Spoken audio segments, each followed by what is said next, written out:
Chapter 57. The Fire. Strange sounds were echoing from the far side of the pond. What started as a low murmur gradually swelled to a chorus of terrified voices. There was an eerie glow in that part of the forest, and a thick plume of smoke began rising up from the snowy treetops. Roz charged across the ice and found the second lodge completely engulfed by a raging fire. Frightened animals were running in every direction, fleeing for their lives through the deep snow. "What happened?" shouted Roz as Broadfoot galloped wildly past. "We put too many logs in the fire pit," he said without stopping. "The flames climbed up to the ceiling." "My baby is still in there!" cried a mother hare, pointing at the burning lodge. "Please help, please!" Roz didn't hesitate. She plowed through the snow and ducked into the lodge. Flames and smoke were everywhere. A tall stack of logs blazed in the fire pit, and in the far corner a tiny ball of fur was shaking with fear. Crouching low, the robot wound her way beneath the smoke and around the flames and gently scooped up the young hare. "Do not worry!" Roz yelled over the roar of the fire. "You are going to be okay!" She turned to leave, but the doorway had started to crumble. So she shielded the hare with her body and smashed right through the walls of the lodge. Sizzling pieces of wood went flying as the robot and the hare burst outside into the soft snow. "Oh, darling, you're all right!" cried the mother hare, pulling her daughter close. "Thank you for saving my baby, Roz."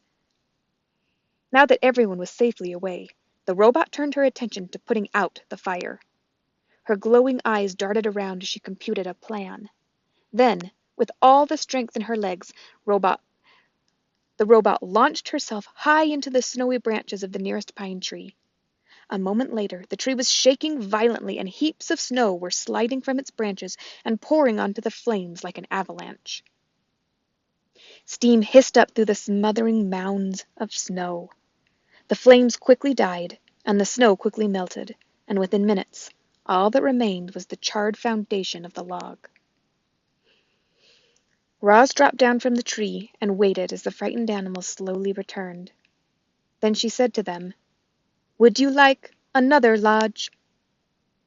The animals looked at one another, unsure of what to do. Understandably, they were afraid of another fire breaking out. But they were far more afraid of the deadly cold. So they pulled together and worked with Roz and built a bigger, better lodge on top of the old one. It had a taller ceiling and a deeper fire pit, and it was made with more rock and less wood, and it had a supply of water for emergencies. But the most important safety feature of this rebuilt lodge were the lodgers themselves, who now had a whole new respect for fire. Chapter 58. The Conversations. Thanks to Roz's truce, life in the nest was mostly harmonious. But when the animals went outside, it was business as usual. Sometimes a lodger wouldn't return. Sometimes a lodger would return in the belly of another lodger. As you can imagine, that made for some awkward moments. So when everyone gathered around the fire, they tried to keep things pleasant by having conversations like these. "I wonder what Brightbill is doing right now." Chit-Chat lay on her back and looked at the ceiling as she spoke. "And where he is and who he's with, and if he ever thinks about us on the island." "I am sure he thinks about us," said Roz. "I think about him all the time. I like to imagine that the geese had a fun flight in the wintering grounds, and now that Brightbill is floating on a lovely lake eating yummy food and making wonderful new friends, but hopefully they're not too wonderful because I'd like to stay his best friend if possible." "That is a nice thought," said Roz. "But I worry that the flock might have gotten caught in the icy weather. I do not think they would handle it well." "Oh, don't worry about that. I'm sure they're fine," said Chit-Chat. "Brightbill is such a great flyer, I just know he'll keep the flock out of trouble." "He is a great flyer," said Roz. "But I still worry." "Life is short." Dig Down the old groundhog was giving another one of her fireside speeches. "I'll be lucky if I see the spring. I don't want your pity. I had a good run. But I'll tell you what, if I could do it all over again, I'd spend more time helping others. All I've ever done is dig tunnels. Some of them were real beauties, too, but they're all hidden underground, where they're no good to anyone but me. And they weren't even good to me this winter.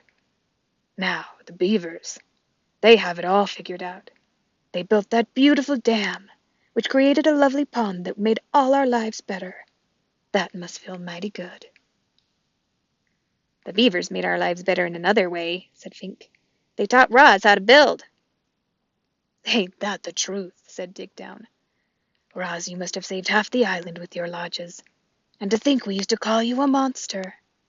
I'll repay my debt to you, if it's the last thing I do. Your friendship is payment enough, said Roz. Oh, please, your sweetness is going to make me sick. There must be something we can do. Your friendship really is enough. Friends help each other, and I will need all the help I can get. My mind is strong, but my body will not last forever. I want to survive as long as possible, and to do this, I will need the help of all my friends. The animals listened quietly to Roz and thought of their own struggles to survive. Life in the wilderness was hard for everyone. There was no escaping that fact. But the robot had made their lives a little easier, and if ever they could, the animals would return the favor. I have seen 93 winters, far more than any of you. Crag the turtle spoke slowly, but everyone always listened to his words. And I can tell you that the winters have gotten colder, and the summers have gotten hotter, and the storms have gotten fiercer. I heard that the ocean has gotten higher, said Chit Chat. But I don't see how that could possibly be true. I mean, where would all the extra water come from? You are right. The ocean is higher, said Crag. My grandfather used to say that long ago this island was not an island at all. It was a mountain surrounded by flat lands. And then the ground shook, and the oceans grew, and the land slowly flooded until the mountain became this island. Animals from far and wide were forced to come here to escape the flood waters. In those early days, there were too many animals living in too small a place. The island did not have enough food to feed them all. But between fighting and disease and famine, a balance was finally reached, and we have kept the balance ever since. Chit Chat's eyes grew wide with concern. If the oceans keep rising, the island will be swallowed up by waves, and I don't know how to swim. If the waves ever do swallow this island, it will not happen for a very long time, said Crag. By then we will all be long dead, even me. Everything has a purpose. It was Swooper's turn to lecture the lodgers. The sun is meant to give light. Plants are meant to grow. We owls are meant to hunt. We mice are meant to hide. We raccoons are meant to scavenge. Roz, what are you meant to do? I do not believe I have a purpose. Ha! I respectfully disagree, said Swooper. Clearly you are meant to build. I think Roz is meant to grow gardens. Roz is definitely meant to care for Brightbill. Perhaps I am simply meant to help others,